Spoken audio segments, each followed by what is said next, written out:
Un terrain de jeu de 800 km² au carrefour du Rwanda, de la RDC et de l'Ouganda. Le seul endroit de la planète où il est possible de rencontrer les derniers gorilles de montagne. Mais avant, il faut s'enfoncer entre les bambous pour tenter d'apercevoir leur silhouette noire. J'observe leur activité, leurs mouvements, leur respiration.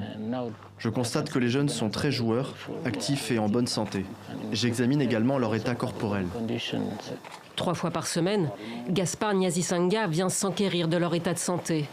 Les gorilles de montagne reviennent de loin. Dans les années 80, l'espèce était au bord de la disparition. L'engagement de la primatologue Diane Fosset dans le massif des Virunga a permis d'inverser la tendance. Une renaissance fragile toutefois, car la menace demeure et l'homme représente le plus grand danger. Ici, les vétérinaires ont obligation de porter un masque sanitaire pour éviter toute transmission de virus. Les primates ne sont pas vaccinés. Un simple rhume pourrait leur être fatal. Nous n'intervenons que lorsqu'il est prouvé, d'après notre évaluation clinique, que si nous ne faisons rien, l'animal risque de mourir. Alors qu'il n'était que 250 au début des années 80, après des décennies de braconnage impitoyable, aujourd'hui, la population a franchi le cap du millier d'individus.